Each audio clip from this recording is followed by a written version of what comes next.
All right, let's dive right in, shall we? We're going deep today into one of the biggest rivalries in football. Oh yeah, can't get much bigger. It's the Manchester Derby. City versus United. That's right, December 15th at the Etihad. And folks, let me tell you, this one is going to be absolutely electric. Oh, for sure. This is more than just a local derby. It is a clash of styles. You got City right at the top of the table. Of course, they're playing beautifully. Beautiful possession-based football. Then you got United. You never know what you're going to get with them, but they're always dangerous. Always a threat on the counter. Exactly. It's like a tactical puzzle. A chess match. Absolutely. And to help you understand this match, we've gone deep into the data, the previews, tactical breakdowns. We've even got some statistical modeling. Oh, wow. All to make sure you're the most informed fan in the room. I love it. So let's start with where things stand right now on the table. Okay. Man City at the top. Yeah, 57 points. Pretty comfortable lead at this point in the season. They've got an incredible goal difference as well. Plus 58. That's outrageous. It's like they're scoring for fun, but they did have that little slip up against Derby, which just shows that no one is invincible. Absolutely. Nobody's perfect. Yeah. United, on the other hand, third place, 44 points. They have been, how do we say this nicely, a bit up and down this season. Inconsistent. Inconsistent is a good word for it. But on their day, they have the players to hurt any team. The question is, can they bring their A game against City? The big question. That's a big one. And historically, United has had the edge in this fixture. Yeah. But City won the last one, 3-1, back in September. That's how you give them some confidence, right? Right, absolutely. To understand how this one might play out, we really need to look at the tactical setups. All right, let's get into the tactics. I love this part. City under Guardiola, it's all about possession. Right. Think of them like a python, slowly squeezing the life out of their opponent. Yeah.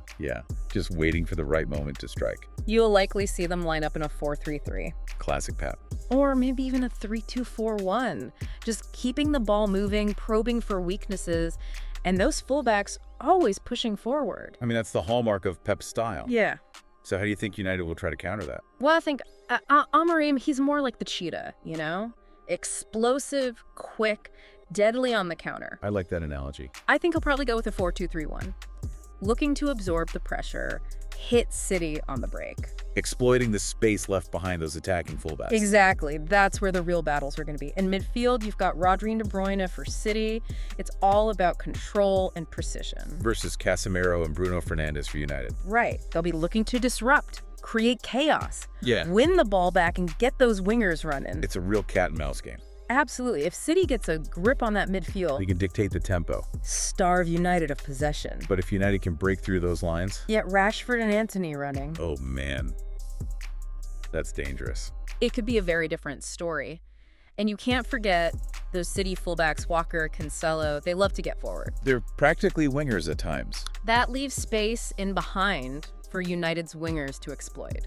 It's a high-risk, high-reward situation. For both teams, really. Absolutely. So City will need to be really compact defensively. Especially with United's threat from set pieces. Absolutely. So how do you see City's defense handling that? They'll be very aware of United's strength in the air, right? They will be. They'll be focused on cutting out those crosses. Especially those aimed at Varane. Right. Maybe Maguire if he's playing. Those guys are dangerous in the air. Yeah, they are. And then there's Haaland. He's just a machine. Absolute goal machine. United's going to have to be very well organized at the back to stop him. But if they overcommit, they leave those spaces open. Yeah, if they push too many men forward, Rashford, Antony, they have the pace to punish them. it's going to be exciting to see how it all plays out. Absolutely. You know what's going to be fascinating to watch in this one? Those individual battles. Oh yeah, some real star power on both sides. Yeah. And those one-on-one duels could be absolutely decisive. Absolutely. I'm particularly intrigued by Haaland up against Varane. Oh, yeah. It's like, you know, the unstoppable force meets the immovable object. You got Haaland's power, his positioning, his finishing is just exceptional. He's been scoring for fun this season. He has. But Varane, he's a world-class defender. Oh yeah, tons of experience. Knows how to read the game, tactical awareness. He's going to need all that and more to keep Haaland quiet. I think so too. And then you got Foden going up against Wan-Bissaka. Ooh, that's an interesting one. Foden is so versatile. He is. He can cut inside, link up with De Bruyne, create chances for Haaland. Wan-Bissaka is a strong defender, but Foden's movement, his trickery, Could cause some problems. I think so. Oh. And then in midfield, Oh boy, you got the maestro, Kevin De Bruyne, up against Casemiro. The battle of the midfield generals. This is going to be good. De Bruyne, he can unlock a defense with a single pass. Oh, yeah? And those late runs into the box. Oh, it's dangerous. Casemiro, he's going to have his work cut out for him, trying to shut down De Bruyne, protect his back four. It's easy day for Casemiro. Yeah. It's going to be a tactical chess match all over the pitch. I mean, both managers are going to be making adjustments throughout the game. Of course. But as you said earlier, sometimes it comes down to those moments of individual brilliance. Absolutely, a flash of magic. And now we can't forget about set pieces either. Oh, set pieces. They can be crucial. Especially in a tight game like we're expecting. Especially this one. I mean, City's got De Bruyne taking those free kicks, those corners. His delivery is pinpoint. They love to target Diaz. Oh, yeah. Rodri, you know, they're strong in the air. Yeah. And then they've got those clever routines. Always thinking one step ahead. Always.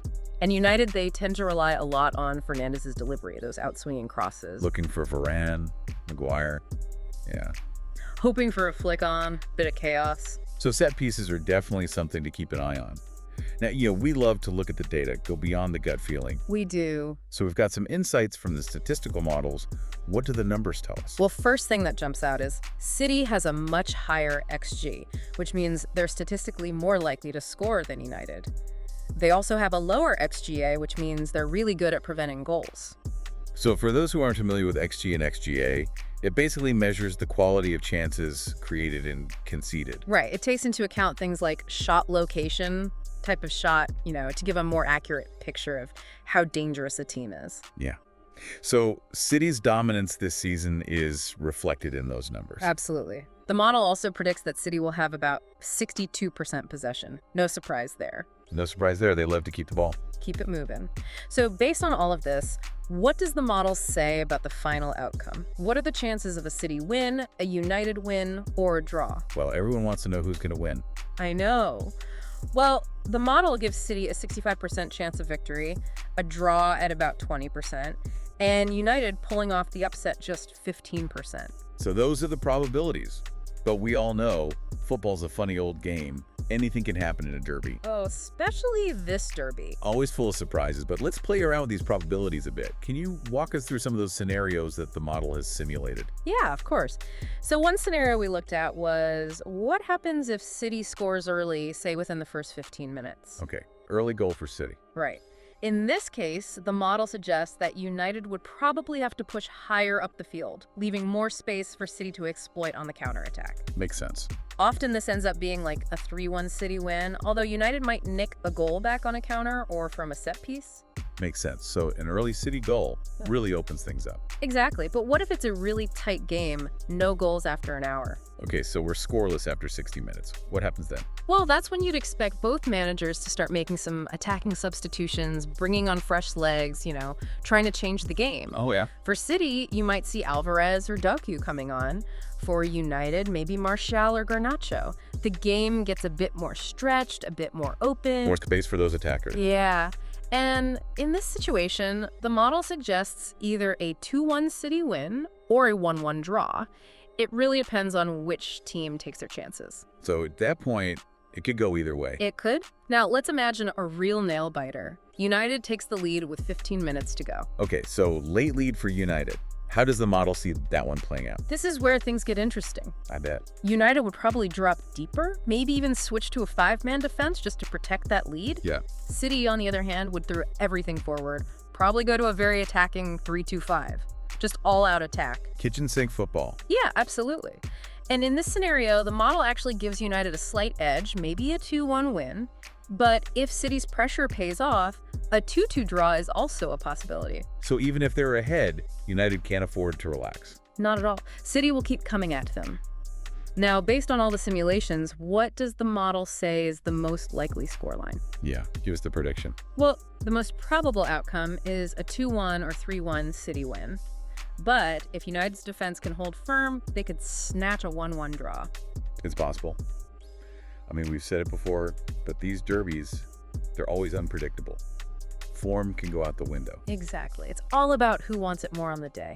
Now, I know some of our listeners like to have a little flutter on these big games. They do. They like to put their money where their mouth is. So if you were a betting person, what would you be looking at based on the model's insights? Well, the obvious bet is a City win. Given their form, their attacking power, the fact they're at home, the odds are definitely in their favor. So City to win, that's a safe bet. Yeah, if you want to play it safe.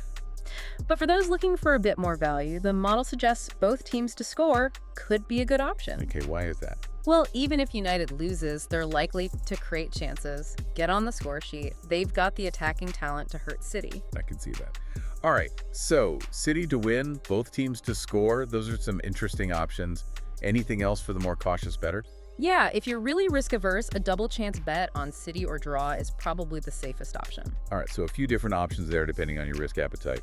But of course, folks, remember, gamble responsibly. Never bet more than you can afford to lose.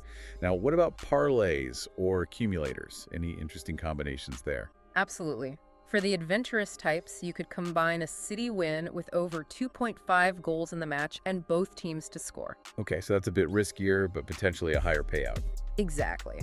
But if you want a more conservative parlay, you could combine a double chance bet on City or draw with over 1.5 goals and total corners over 7.5. Okay, so some interesting betting angles there.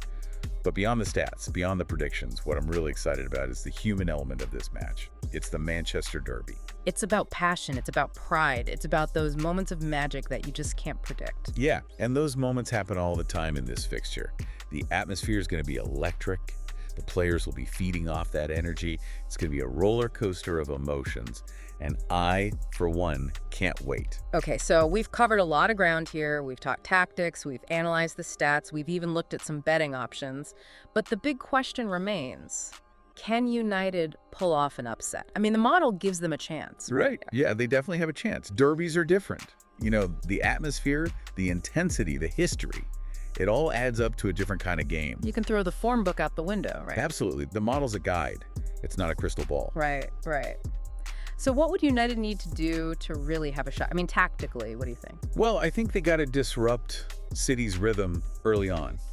They can't afford to sit back and let City just control possession. They need to be aggressive, press high, try to force City into making mistakes. So a bit like how Derby managed to beat City a few weeks back. Exactly. Derby pressed high, they forced turnovers in dangerous areas, and they were clinical in front of goal. It's a risky strategy, but it can be very effective if you do it right. Yeah, high risk, high reward. So do you think Amorim's going to go for that? Or do you think he'll be more cautious, try to contain City and hit them on the break? It's a tough one. I think a more conservative approach might be tempting. Yep. But honestly, I think United's best chance is to disrupt City's flow. They need to make them uncomfortable, force them to play at a higher tempo than they're used to. Yeah, make them panic a little bit. Exactly. And United does have the players to hurt City on the counter, right? I mean, Rashford's pace, Antony's trickery, Fernandez's vision. I mean, they can create chances out of nothing. Oh, absolutely. And if they can nick an early goal, it could completely change the game. Suddenly, City's chasing the game, and United can sit back, absorb the pressure, hit them on the break. Yeah, it's a classic underdog strategy. And, you can't underestimate the power of the crowd in a match like this. I mean, the Etihad will be rocking, right? Oh, for sure. The atmosphere at the Etihad for a derby, it's electric. It's going to be a night to remember no matter what happens. But before we wrap up, I want to go back to something you said earlier about these two teams being at a crossroads.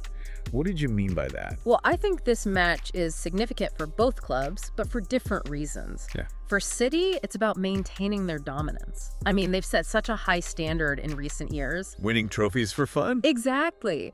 A convincing win against their rivals would send a message that they're still the team to beat. A real statement of intent. Absolutely. But for United, this match is about proving they can compete with the best. They've had a few tough years, but under Amorim, they're starting to show signs of progress. A win against City would be a huge step forward, a sign that they're back on track. Yeah, a real turning point. So this match is about more than just 3 points, isn't it? Oh, for sure. It's about pride, it's about momentum, it's about the future direction of both clubs. It's a clash of styles, a battle of philosophies, and a real test of character. Can't wait. Me neither. I mean, this is what football's all about, isn't it? The drama, the unpredictability, the passion, the rivalries. It's what keeps us coming back for more. Absolutely. And we'll be here to break it all down, every twist and turn. So all our listeners out there, make sure you tune in on December 15th for what promises to be a truly unforgettable Manchester derby. Yeah, it's going to be special. And until then, keep the conversation going Share your predictions, your thoughts, and let's all enjoy the build-up to one of the biggest matches of the season. See you on the other side.